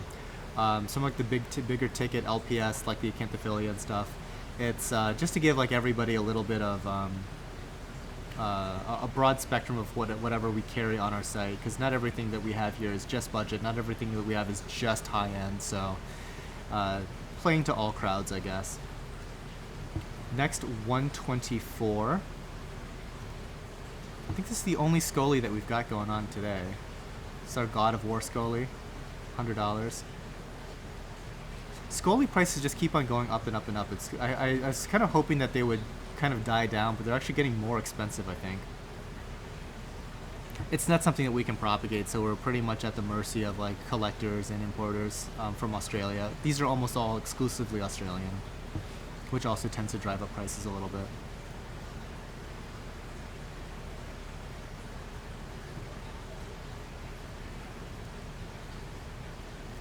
Okay, 125. We'll get to in a moment.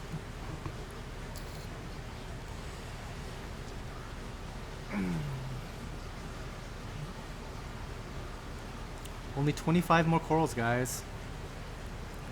Stream is moving quite right along. I was really hoping that we could get it all done in 2 hours. Like the last one went 2 hours and 30 minutes. I wanted to move things along a little bit. Okay, so what was this one, 125? Yes. So this is our yellow Porites. So remember that Bisma worm rock? That was also Porites. That was more of like a boulder forming one, whereas this one is a branching variety. And these guys need a ton of light. You know, what's weird is like the ones that have the worms, we can keep those in pretty much any type of lighting. No, that's good. We can pretty much keep the worm one in any type of lighting, seemingly. But these yellow ones, to kind of maintain that canary yellow look, they have to be kept in really bright light. Something to consider. Okay, 126 is our Miami Lobo brain. See, this guy's actually a good deal because usually we sell each head for about 45, and this guy's got 2 there, so you get the whole thing. Lobophilia tend to be a little bit slower growing, but middle of the road hardiness. They don't have to really have any kind of special care or anything like that for them. They can be fed. They're not the most aggressive eaters, but they can be fed. And this particular guy is like just super healthy, and I love his color.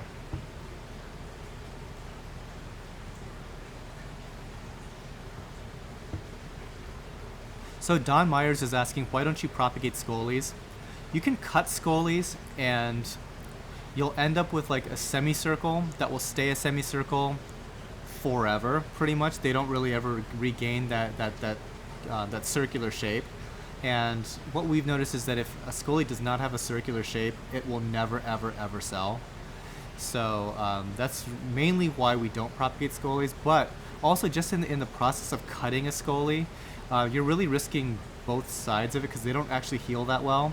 Certain corals you can just cut like crazy and it almost doesn't care. Like acans, for example, you can cut them pretty much any way you like. They'll heal. Scolies aren't quite like that. They're really under risk if you do that kind of damage to them. Michael Bulat asks, how big is the Miami Lobo? I would say it's probably 3 inches total at the 3 to 4 inches of total, maybe somewhere in that ballpark. About 3 inches.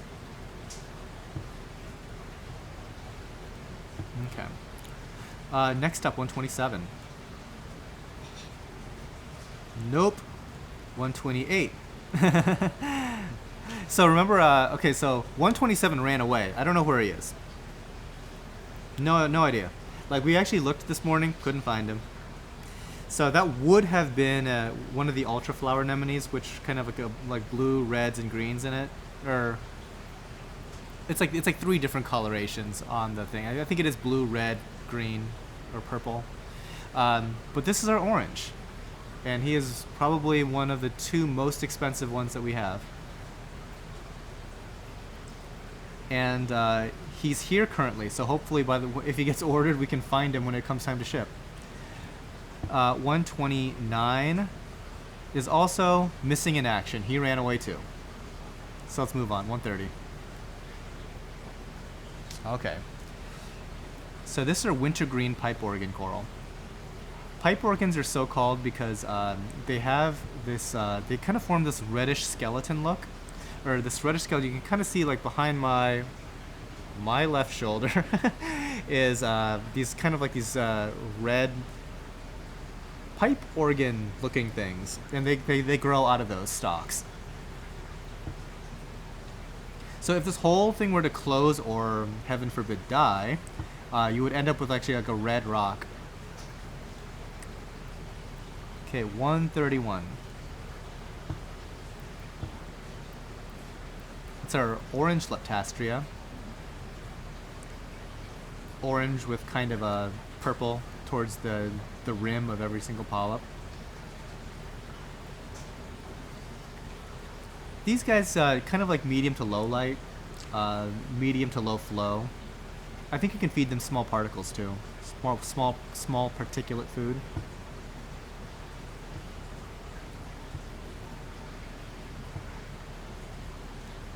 Okay, 132.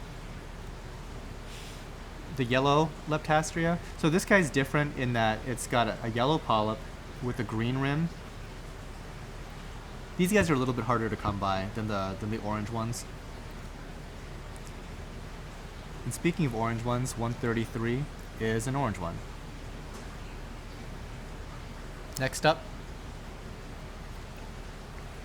There you go. So you can kind of see like the purple. And this guy's slightly larger, I think. 134. Mushrooms. This is the red discosoma. I know somebody was asking about mushrooms earlier in chat.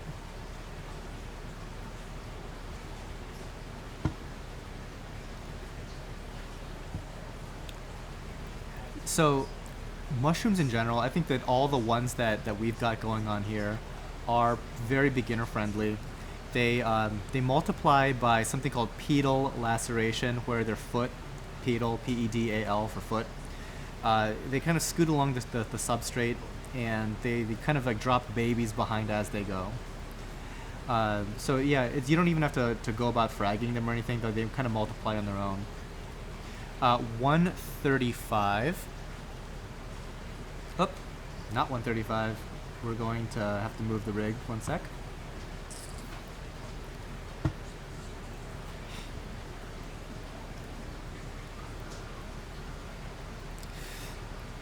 Yeah, so we've got some discosoma, which are those smooth ones. We've got rhodactis, which are the which are kind of like hairy, and we've got Recordia Florida, which are like bubbly. They kind of have like a bubbly texture to them. So this is 135, which is the blue spotted Discosoma.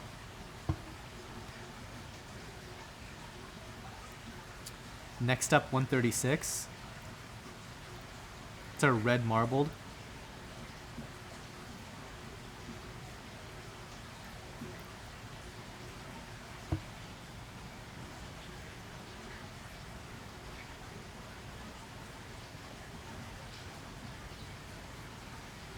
Okay, so somebody just asked, how long does it take to consolidate those orders? What I'll do probably sometime Sunday is email everybody and kind of like work out shipping dates. Most everybody's is going to go out on Monday. Some might have to go out on Tuesday. But actually, you guys can also request shipping dates too. I mean, we're pretty flexible when it comes to that. The only thing that I would watch out for is that the 4th of July is like a FedEx shipping holiday, so we kind of want to stay clear of that. Like I think early next week is probably when we be doing all of our shipping. But yeah, we don't actually like. This is probably getting too technical, but you're not going to get like an official order consolidation or anything like that. We just kind of just go through and group individual buyers and what they all ordered, because some people have actually ordered like a regular order like last week but are holding it for this live sale to add stuff, so we just kind of like figure it out in the background. Do we ship to Canada? No, we don't. We do have an export license, but the cost of shipping international, once you start talking about like the import-export requirements, the permits, the actual shipping itself, it gets insanely expensive, so we don't ship to Canada, unfortunately. We don't ship outside of the US at all, unfortunately. Looking into it, but no plans right now. 137. Blue Discosoma. There's actually 2 of them on this rock, so that's a pretty good deal for $15.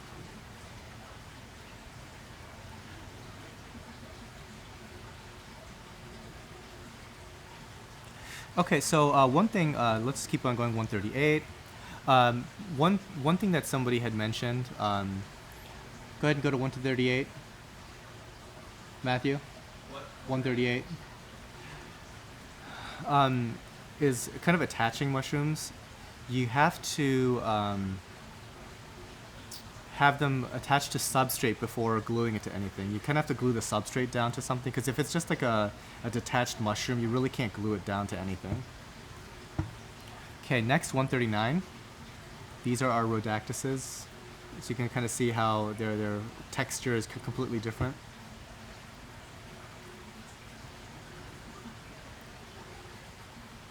Next up, 140 is the lime green rhodactus.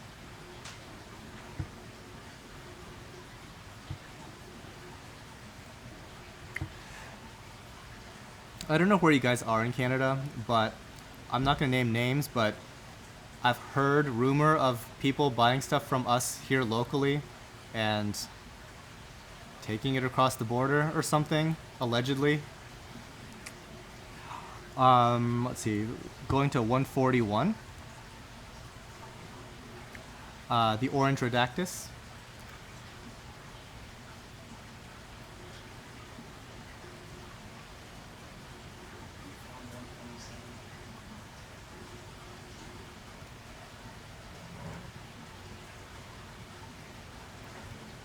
Uh, 142 is our green Florida Recordia. Yeah, 143 also, the next is also a green. 144 is also a green. So Recordia Florida versus Recordia Yuma, one is Atlantic, one is Pacific. And I have found that Recordia Florida tend to be a lot easier to take care of, so that's kind of my preference.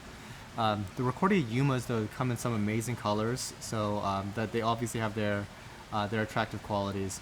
But if you're looking for something beginner related, I would definitely consider the Floridas more so than the Yumas.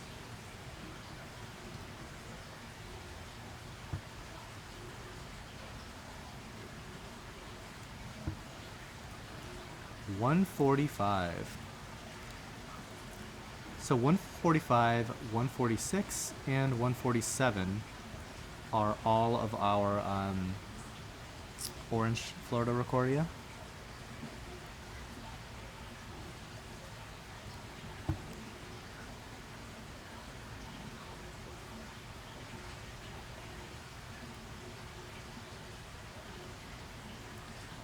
SEO asks, what amino acids do you recommend? We actually don't add anything like that. We really keep it simple between just feeding, water changes, and calcium reactors. But, you know, by no means are we getting like the best growth I've ever seen or anything like that. There's a lot of different ways to do this hobby, and there's definitely some things out there that people are doing that are probably giving them a lot better success than we are. Perfect example, one of our good customers, Will, he runs like a Zoanthids system now, and he's purchased some corals from us, and some of them are like incredibly impressive that we aren't able to grow like that here. Other ones don't quite do so well in the Zoanthids compared to ours. So you really kind of have to experiment to see what works best for you and your tank inhabitant. So I would be willing to experiment just a little bit.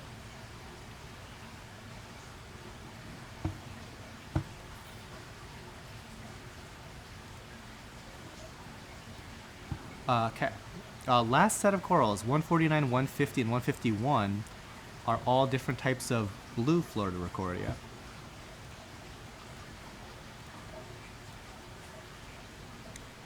Oops, I messed up. Okay, 150. And that is actually our last ones, 148, 149, 150. So I suppose I should just, again, just cap it off with the rules. I'll do the rules real quick and then we can do 127. Apparently they found one of the runaway anemones. So again, if you wanted to purchase some of these corals, you can do so on our website, tidalgardens.com, and you can find the live sale section. You can type in that URL, the coral/live-sale.html, or you can just kind of find it on the on like the top left of the navigation. So apparently he went and hid in the back of the thing. Can you even see that? 127.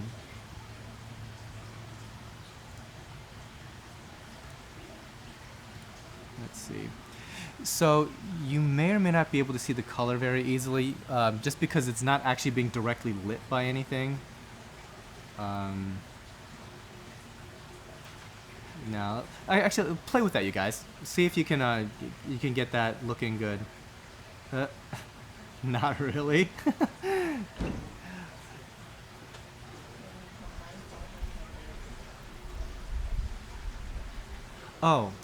Somebody was asking if we can combine orders from the website, I think. Yes. So anything that you order, like just through the website, plus live sale items, we just treat them all just as items. So it is what it is. There's no boundary for us. So like a live sale item is just another item for us.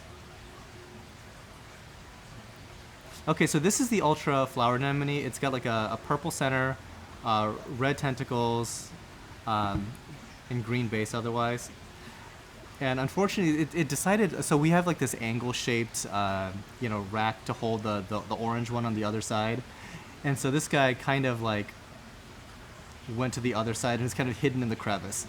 So you'll have to believe that it's pretty enough to justify a $200 price tag. So anyway. Live show's done. Do you guys have any last minute questions for me? Let's check the chat. Yeah, go fast SUV. Can I group live sale and regular orders together? Yes, you can. Well, there'll be a 4th of July sale. That's in like 3 days or something, or like 7 days. No, not planning on one. But we do plan to have a live sale every month. So I'm thinking maybe like the third, fourth week of July, we're gonna probably have another one of these, seeing how everything goes. Port Chief, do clownfish host it? I'm assuming you're talking about flower anemones. They don't, because flower anemones are from the Atlantic. Noah Pikilny, can you combine purchases from Tidal Gardens and your sister company? Unfortunately, we can't because of shipping. Like, we ship everything next day air in Tidal Gardens, and if we were to add anything from the dry goods site to that, it will literally triple the cost of shipping for us. So what was like $40 in shipping is now like $120 something in shipping. It's completely brutal. So unfortunately, we had to even separate the whole two companies purely based on shipping requirements. Shipping is brutal. Like, people complain a lot about our shipping rates being like $39.99. By all means, we would love it if somebody would just like give us a shipping label and we'll send it to you if you can get it for cheaper, because shipping rates on next day air boxes are absolutely insane. If you don't believe me, you can go to FedEx.com and you can type in, let's say, like a 10 inch by 10 inch by 10 inch box that weighs 5 pounds and send it anywhere else in the country next day air. And I would be surprised if that box doesn't cost you $80 in shipping. So we're only able to offer the shipping rates we offer because of like extreme volume that we send through our account, because we guaranteed lose shipping every single time based on the box, if we have a heat or a cooling pack, just the packaging materials, and obviously the shipping rate itself, especially going to like Texas or California, it's really brutal. So them's the deals. So if you really wanted to save on shipping, please spend $250 and we cover shipping for you. So that does it, you guys. June live sale, all done, and we got done before 5 p.m. So yay us. I'll check one last time. When is the next greenhouse video? Love looking at your systems. We'll do one. I think that we'll incorporate that into like the behind the scenes of this particular live sale even. We'll do like a walk around of the greenhouse and stuff like that. Show you what's new. There's nothing new, I don't think. There's nothing really that new. Like sometimes we do like really big changes, and after we've done enough really big changes, we'll do like a comprehensive review of all the different stuff that's gone on. But honestly, there's nothing that exciting going on. But we'll do an update. Let's see. Do you ship to the UK? Unfortunately, we do not. We don't ship overseas. I need to do like a video just on what's involved in overseas shipping. It's insane. Like, just the costs and like permits required. Even like big time wholesalers oftentimes don't ship overseas. They stick to the U.S. market. All right, guys. We are done. Thank you so much for tuning in. Stay tuned for the next live sale. We will announce the future live sales, Twitter, on our website itself. You can always check the live sale page. We'll announce the next live sale there, the mailing list, Facebook. So we'll keep you guys posted. Okay, until next time, I shall talk to you guys later. Bye, guys.